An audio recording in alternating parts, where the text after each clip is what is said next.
It is an honorable fight against deforestation, but have you thought about these women? Like, it's just recently that I fell in love with this. See that communities like my friends are not at the receiving end of every climate action taken.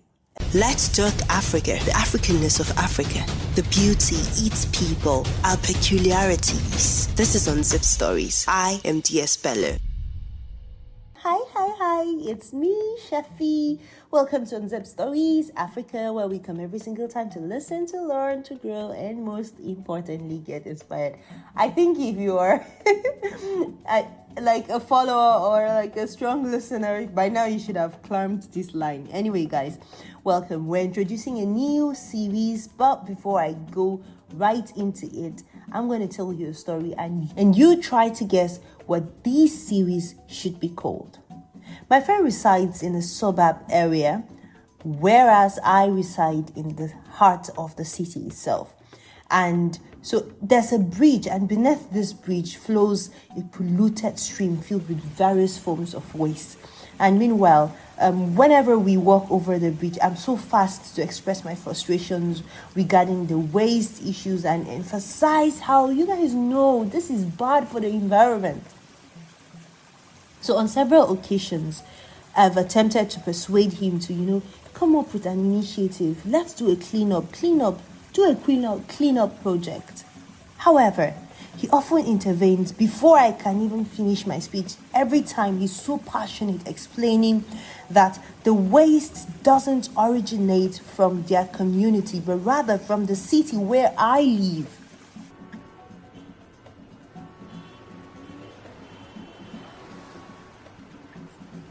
He points out that while we benefit from a clean environment in the city center, they have to grapple with the waste that flows down into their community.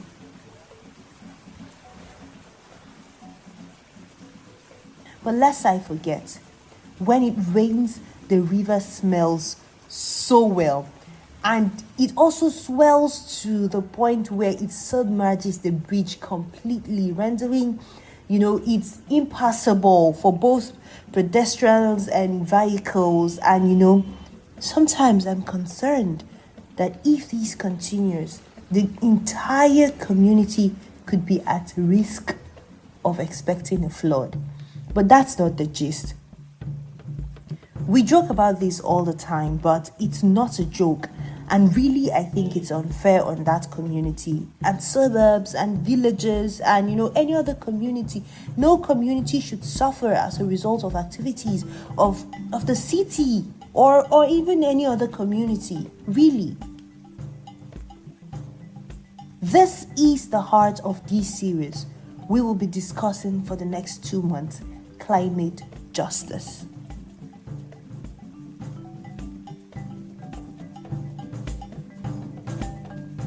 Well, maybe now you are asking, right? Like, what is that? Climate justice. I myself, it's just recently that I fell in love with this. But honestly, I've never heard the term either. So let's unpack it together. And this is actually a series that exposes us to a learning opportunity. Climate change. Climate change is a global issue, one that we all have been fighting collectively and raising our voices against to help save our planet. However, in our fight against climate change, as we take action, we must be careful that our solutions are equitable. We must see that communities like my friends are not at the receiving end of every climate action taken. It is unfair that after taking climate change action in the city and enjoying this clean and safe environment, the suburbs will have to deal with our mess. It again takes us to the conversation of how much does Africa contribute to the depleting ozone layers. Well, that's conversation for another day.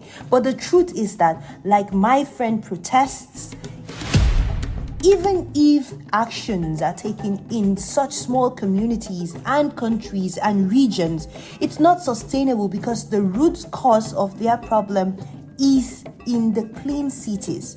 So the problem must be addressed from the root.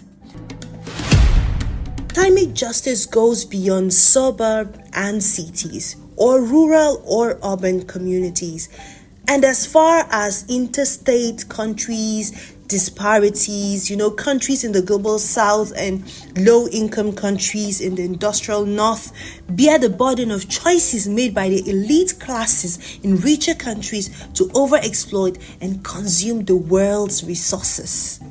Climate justice has to be adopted. Just to explain a little bit, climate justice emphasizes the responsibility of developed nations and corporations in causing climate change and advocates for equitable solutions that prioritize vulnerable and marginalized communities. So, the story of my friend is one of just many. How about the women in the rural areas who depend on firewood from fallen trees to cook?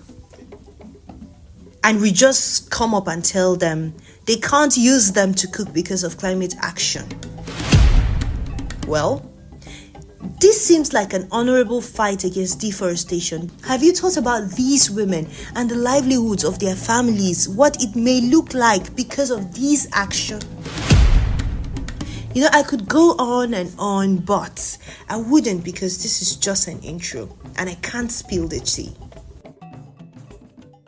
So the biggest question is, how do we minimize these problems?